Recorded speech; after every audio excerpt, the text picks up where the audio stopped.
پیغام یہی ہے کہ مسلک اعلیٰ حضرت پر قائم رہنا،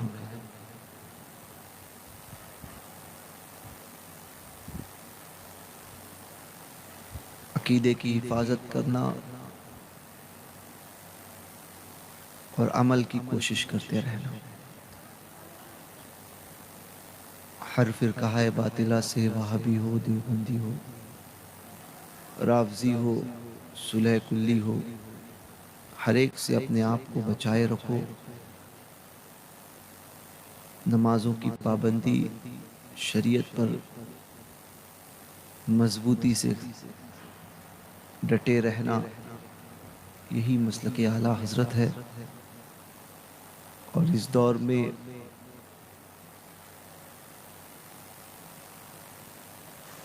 اسی پر قائم رہنا، اسی مسلک پر قائم رہنا، مسلک اعلیٰ حضرت پر قائم رہنا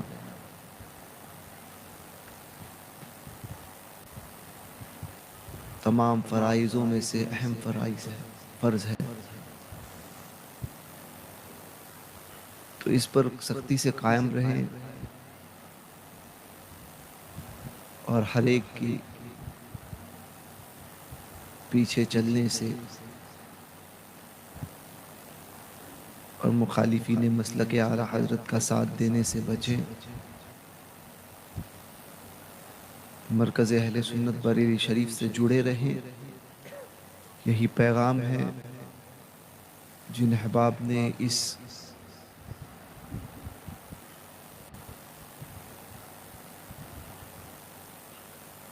کسار کھیڑا کی سرزمین پر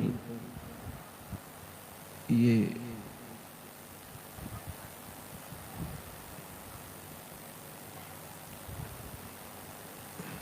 جلسہ منعقد کیا، اللہ تبارک و تعالی ان سب کو شاد و آباد فرمائے اور مزید دین و سنیت کا کام کرنے کی آپ سب کو، ہم سب کو توفیق رفیق عطا فرمائے۔ یاد رکھیے، شریعت پر استقامت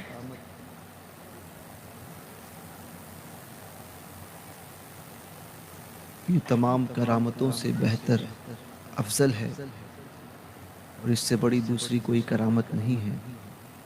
بزرگوں کی زندگی سے یہی ثابت ہوتا ہے۔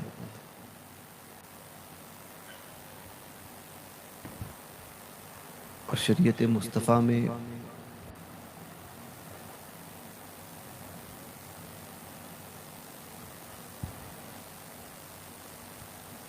عمل پر خاص طور پر تاکید کی گئی ہے۔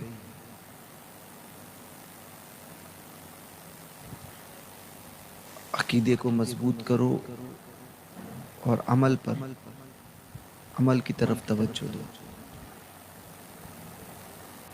یہ دونوں ایسے ہیں جس طرح سے ایک گاڑی ہوتی ہے جو دو چکوں کے بغیر ادھوری ہے۔ اس میں سے ایک چکا بھی اگر خراب ہو جائے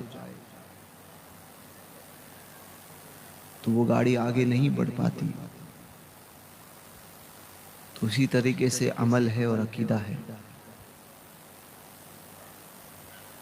تو دونوں کی حفاظت کرتے رہیے۔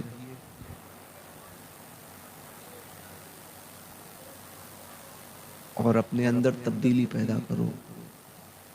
حالات ہندوستان کے ہم سب کے سامنے ہیں، جو ہو رہا ہے، جو ہم اپنی آنکھوں سے دیکھتے ہیں۔ کسی اور پر الزام ڈالنا، ایک شخص نے بڑی پیاری بات کہی تھی کہ بزدل ترین انسان کا آسان کام یہ ہے کہ اپنی خطاؤں کو، اپنی کمیوں کو دوسروں کے سروں پہ ڈال دے۔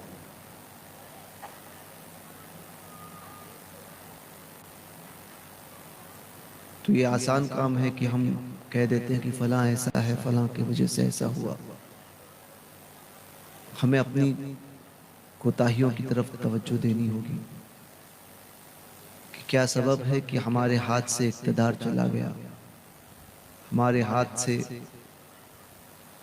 حکومت چلی گئی ہمارے ہاتھوں سے، جو قوم سب پر حکومت کرتی تھی آج وہ قوم دوسروں کے در پر کھڑی ہے۔ وجہ کیا ہے؟ تو وجہ یہی ہے کہ ہم نے حضور کے طریقے کو چھوڑ دیا ہے۔ آج سے 75 سال پہلے 47 میں بٹوارے کے دور وقت میں ہندوستان میں ہماری تعداد 6 کروڑ تھی، اور آج 30-40 کروڑ بتائی جاتی ہے۔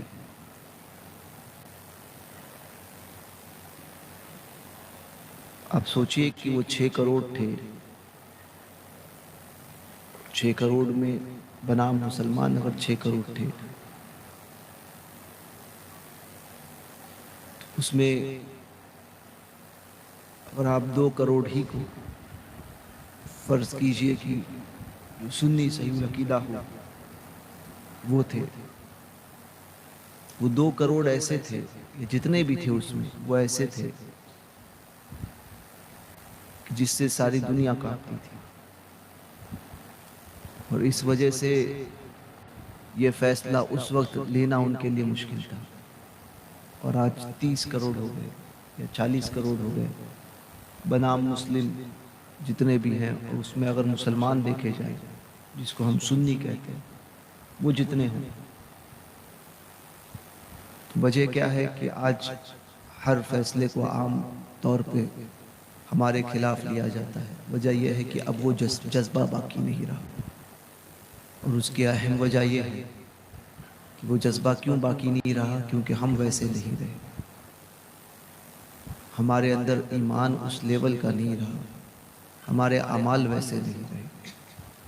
تو ان تمام چیزوں کی طرف آپ کو توجہ دینی ہے، تبدیلی پیدا کرنی ہوگی۔ آج ہم خود بدلیں گے، ہماری نسلیں بدلیں گی، ہماری نسلوں میں تبدیلی آئے گی۔ یہ نہیں ہے کہ آپ ہر بچہ آپ میں سے ہر کوئی اپنے بچے کو مولانا ہی بنائے، نہ، اس کو پہلے بہترین تعلیم دو، اس کا بیس جو ہے نا، ہر کوئی مولانا بنائے گا تو دوسرا بنے گا کون؟ تو یہ ہے کہ آپ بیس مضبوط اس کا عقیدہ کرو، مکاتب مدرسے اپنے مکتب اچھے کھولو جس میں عقیدے کی تعلیم اچھی دی جاتی ہو، عقیدہ پلایا جاتا ہو، قرآن کی تعلیم دی جاتی ہو، تو اپنے بچوں کو عقیدے اور عمل میں مضبوط کرو، اور پھر جب وہ بڑا ہوگا اور ڈاکٹر بنے گا تو بڑا ہونے کے بعد میں بھی وہ مسلک اعلیٰ حضرت زندہ باد کا ہی نعرہ لگائے گا۔ جو انجینئر بنے گا تب بھی مسلک اعلیٰ حضرت کا ہی نعرہ لگائے گا۔ کسی بھی فیلڈ میں جائے گا، جو بھی بنے وہ،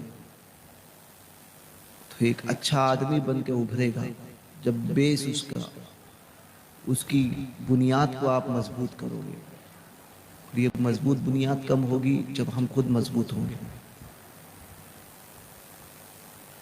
اور انہی مکتب میں سے بہترین بچوں کو نکالو اور پھر ان کو عالم بناؤ۔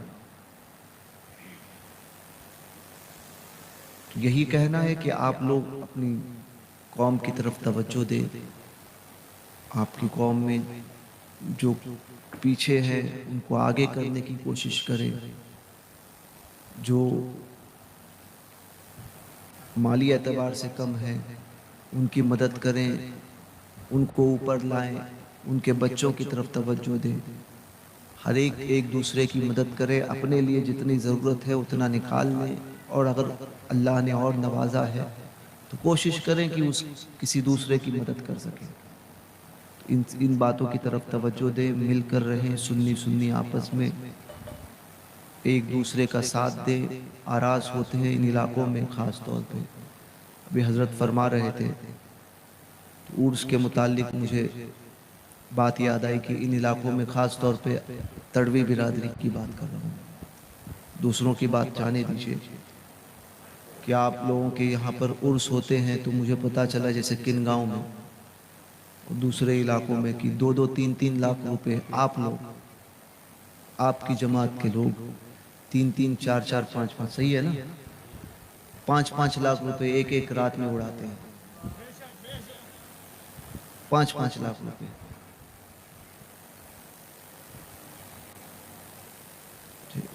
کچھ پڑھنے والا بھی منڈا ہوا ہوتا ہے اور اس کا بھی کوئی ٹھکانہ نہیں، اور یہاں پر نوجوان جو ہے وہ 5-5 لاکھ ایک ایک رات میں اڑا رہے ہیں، 2-2 لاکھ 3-3 لاکھ قوالوں کو دیتے ہیں۔ اس سے فائدہ کیا ہوا؟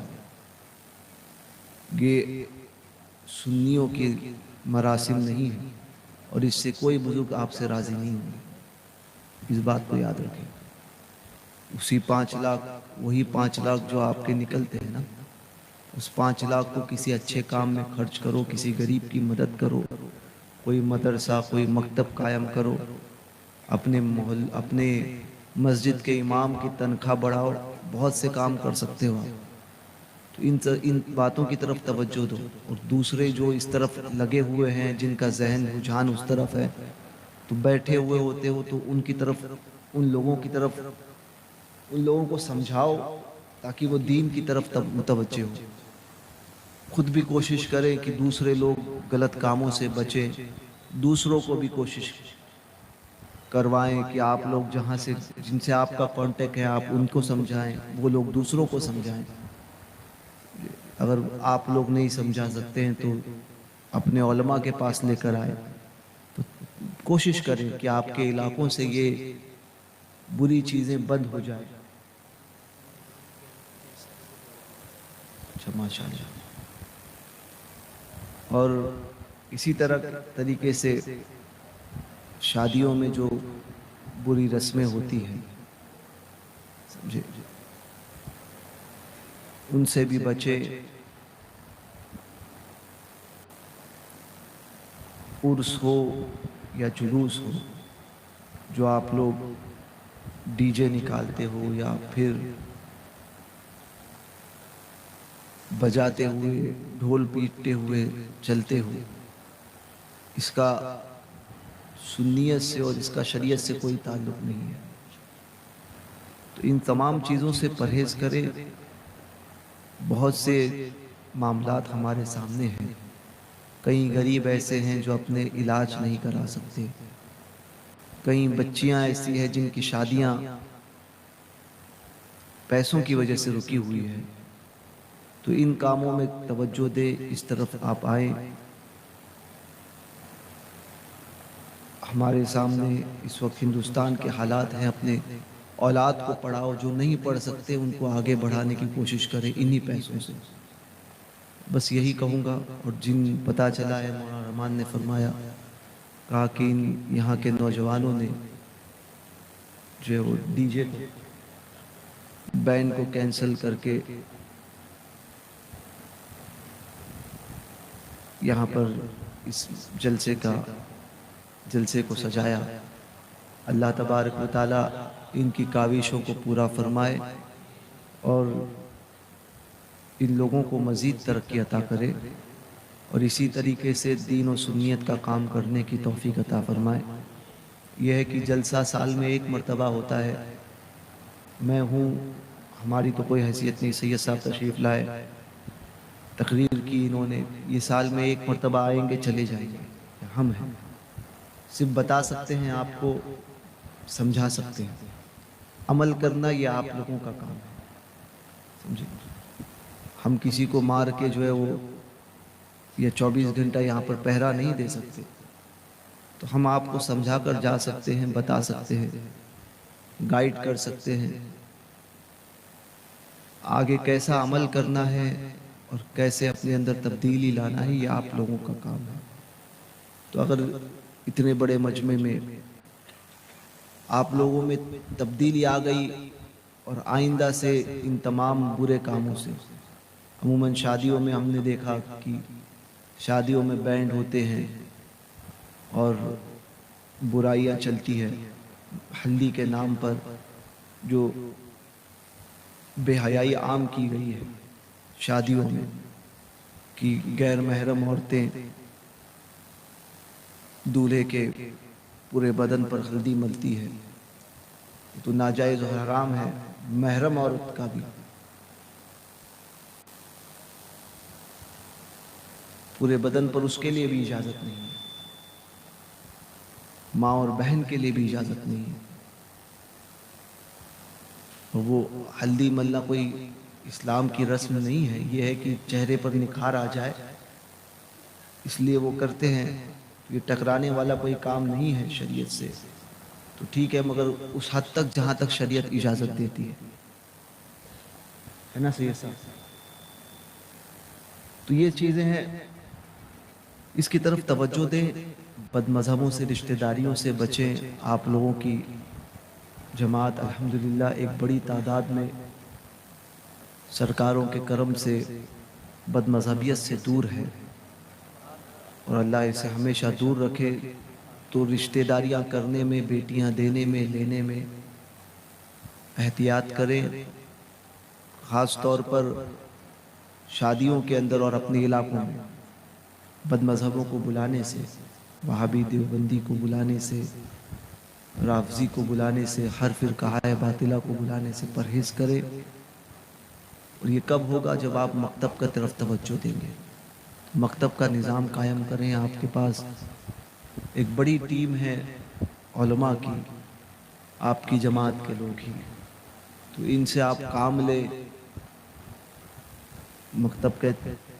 مکتب کھولے اپنے اپنے علاقوں میں، بہترین تعلیم دے۔ جب بچے پڑھے لکھے ہوں گے، جب ہمیں علم ہوگا تو ہمیں صحیح غلط کی پہچان ہوگی، سمجھے؟ ہم سمجھ پائیں گے کہ حرام کیا ہے، حلال کیا ہے، مزارات پہ حاضری کیسے دینی چاہیے، علماء کے سامنے کیسے بیٹھنا چاہیے، بزرگوں کے سامنے کیسے رہنا چاہیے۔ یہ کب ہوتا ہے؟ جب علم ہوتا ہے۔ علم ہی نہیں ہوگا تو پھر 5 انگوٹھی والے بھی آ کر آپ کو پاگل بنائیں گے، سمجھے؟ 10 انگوٹھی والے بھی پاگل بنائیں گے، اور پھر کسی کے بھی پیچھے آپ چلتے رہو گے۔ اس لیے علم ہونا بہت ضروری ہے۔